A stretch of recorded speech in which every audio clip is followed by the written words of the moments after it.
À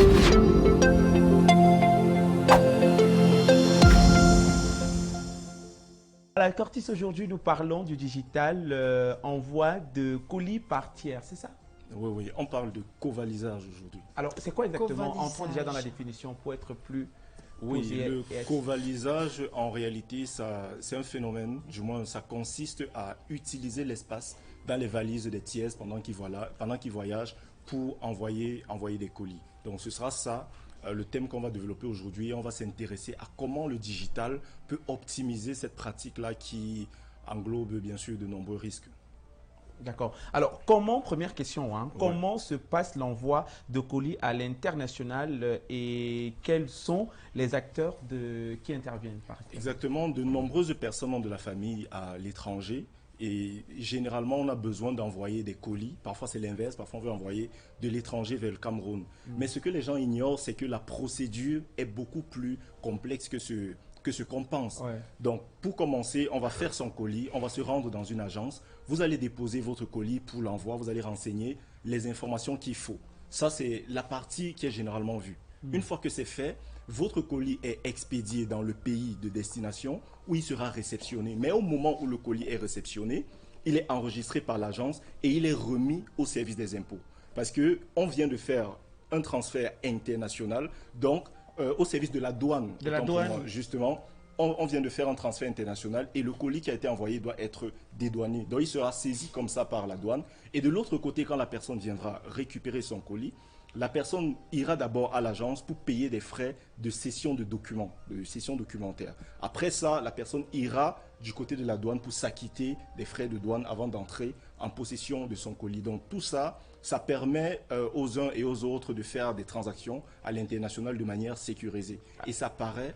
Oui, alors, Clément. vu qu'on en parle aujourd'hui, il y a tellement de personnes qui ont toujours des plaintes. Quand un colis arrive, peut-être il n'est pas bien, il n'est pas bien comme on le veut, il n'est pas ce qu'on imaginait, il se perd et tout. Est-ce qu'il y a d'autres problèmes, j'allais dire, qui interviennent souvent entre l'envoi et la réception des colis? Exactement, il y a plusieurs problèmes qui se posent dans l'envoi à l'international. Pourquoi? Parce que la procédure normale paraît souvent lourde pour les tiers. Donc les gens ont tendance à se rabattre sur des solutions alternatives. Et le premier problème, c'est la méconnaissance du fonctionnement. Donc on ne maîtrise pas toujours le processus au moment de l'envoi. À côté de ça, c'est parfois très coûteux, c'est lourd en temps et ces mesures alternatives-là peuvent parfois engendrer les problèmes que tu soulignais. Tantôt perte de colis, mauvais emballage, mauvais conditionnement. Alors, parlons d'alternatives. Quelles sont les alternatives qui sont très souvent proposées ou bien utilisées? L'alternative la plus utilisée, comme je le disais en début de propos, c'est le covalisage. Donc, ce qui se fait de manière traditionnelle, c'est moi, voyageur, je veux rentabiliser sur l'espace que j'ai dans ma valise. Donc, je vais faire un post où je vais dire, voilà, je voyage du Cameroun pour Paris à telle date. Je vais mettre mon contact, mettre mes coordonnées et partager de manière publique. Donc, l'alternative, c'est vraiment le covalisage qui se fait de manière assez archaïque, de manière assez traditionnelle, parce que ça engendre de nombreux risques, le fait de partager. Énormément de risques. Parce que si quelqu'un a la grogue dans son sac et qu'il veut passer par vous, Exactement, on n'a pas de moyen de garantie parce que je m'autoproclame transporteur, je viens dans un secteur qui est réglementé et je mets à disposition ma valise. Ça signifie que toutes les personnes qui ont mon numéro, au-delà même du fait que je peux transporter des colis illicites, pas toujours acceptés par la réglementation, je peux aussi subir du harcèlement. Le fait déjà de déclarer un voyage sur les réseaux sociaux, de laisser son contact et de discuter avec des inconnus sans certification, sans garantie, c'est un énorme risque. Pas recommandé, on va dire. C'est pas vraiment recommandé, la méthode traditionnelle, mais les gens continuent de l'utiliser. Alors on parle du covalisage, c'est ça? On parle du covalisage traditionnel. Covalisage traditionnel. Revenons Tout à sur fait. quelques risques et essayons de découvrir les limites ensemble. Oui, le premier risque concerne la sécurité des tiers, parce que le partage de la divulgation d'informations sur les réseaux, c'est très dangereux. Déjà de donner votre position exacte à des inconnus, de placer votre numéro de téléphone, ça donne la possibilité aux harceleurs de vous traquer. Ouais. Aux personnes déjà, bon, tu es voyageur, on sous-entend que tu devrais avoir quand même un certain niveau. Donc même des escrocs, tu pourrais subir, oui, tu pourrais tomber sur des personnes qui en veulent à ta vie, des jaloux, etc. Donc cette confidentialité-là engendre déjà beaucoup de problèmes. Ouais. C'est vulgaire. Donc on n'a pas de garantie sur les personnes Et les limites? avec qui on va traiter. Autre chose, moi, qui veux envoyer un colis, peut-être à ma famille du côté de la diaspora, je n'ai pas toujours accès à un calendrier de voyage. Si j'estime que c'est cher de payer le transport, le processus normal d'envoi par une agence, d'envoi par une agence qui est recommandée, oui, et que je veux me pencher vers cette alternative de covalisage-là, je n'ai pas un répertoire fixe. Comment je fais pour savoir que mercredi, j'aurai telle personne qui voyage? Les informations sur les réseaux sociaux ne sont pas toujours organisées. C'est très difficile.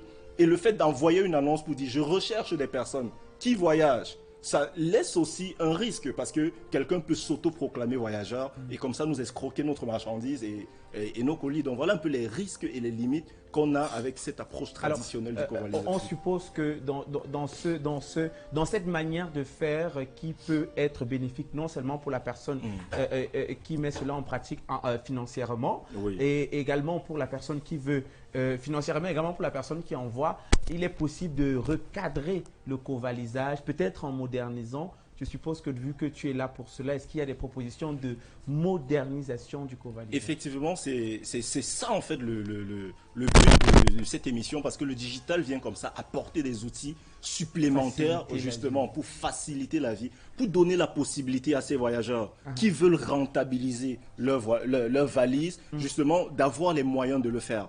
Pour donner à ces personnes qui veulent expédier leur colis d'avoir les moyens de le faire. Alors une façon de moderniser, on pourrait imaginer un système dans lequel la sécurité serait garantie, un système dans lequel la confidentialité est de mise. Donc moderniser cette activité revient à mettre en place les dispositifs nécessaires pour apporter les différentes garanties aux acteurs, c'est-à-dire protéger celui qui a la valise, qui veut mettre à disposition sa valise, et protéger également celui qui veut envoyer le colis. On recadre tout. On recadre tout, justement, modernise ça avec le digital et on centralise sur une plateforme comme ça pour créer une communauté forte. Qui parle de plateforme, parle certainement d'application. Est-ce qu'il y a une application magique qui va récupérer un colis ici et le déposer en Amérique peut-être chez un cousin? Exactement, il y a une application développée par la diaspora camerounaise, une application communautaire qui, comme ça, se propose de moderniser le covalisage en apportant comme ça une application mobile qui offre les différentes sécurités ou les critères de qualité qu'il faut, justement, dont on a besoin pour encadrer cette activité. On se dit, voilà, cette activité existe et les gens continuent de l'appliquer. Il y a des risques, mais comment on fait pour quand même encadrer cette activité et donner la possibilité aux gens d'envoyer leur colis en toute sécurité et à moindre coût? Donc cette application-là vient comme ça donner des éléments de garantie. On va certifier les valises, on va certifier les colis, on va mettre en place des polices d'assurance pour donner ces différentes garanties-là. On va créer un agenda à l'intérieur d'une application pour centraliser les différents départs et permettre aux uns et aux autres de voyager ou d'envoyer leur colis avec beaucoup plus de simplicité. Mais Curtis, tu as une bonne nouvelle comme ça, pourquoi ne pas la donner? Il s'agit de quelle application? Moi, je suis accroché à tes lèvres seulement depuis que tu parles d'application. Donc, l'application magique aujourd'hui du covalisage moderne s'appelle Sendilo. Sendilo. Dilo. Oui, Sendilo, ça s'affiche à l'écran. Donc, c'est une application communautaire développée comme ça pour résoudre les problèmes des Camerounais. Vous savez, avec la Minute High-Tech, on s'est dit, toutes les semaines désormais, on va proposer, non pas seulement des astuces, mais on va proposer également des solutions. Alors, comment l'avoir? Cela a été proposé par qui? Est-ce qu'on a des personnes connues? Et justement, c'est encore plus intéressant parce que le promoteur de cette application a fait son stage. C'est un ancien stagiaire de Canal 2. International? Oui, international, justement. Comment on l'appelle? Loïc Kemning, justement. Ah oui, Loïc. Oui, Loïc, c'est lui, justement, qui s'est dit, voilà, comment est-ce que je peux utiliser tout ce que j'ai pu apprendre? Comment est-ce que je peux mettre en application l'expérience que j'ai pu avoir entre mes différents voyages, entre le stage que j'ai fait à Canal 2, avec l'expertise que j'ai pu acquérir au sein de la communauté et tout ça. Donc, il s'est proposé comme ça avec une équipe dynamique.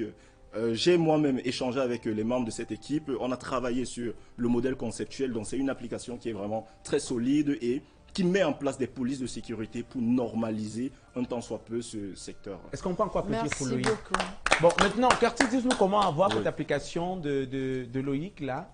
Donc l'application est disponible gratuitement sur Play Store. Vous tapez Sendilo sur Play Store ou alors vous allez sur le site internet sendilo.com. Sendilo.com. Exactement, pour entrer en possession de l'application. Nous avons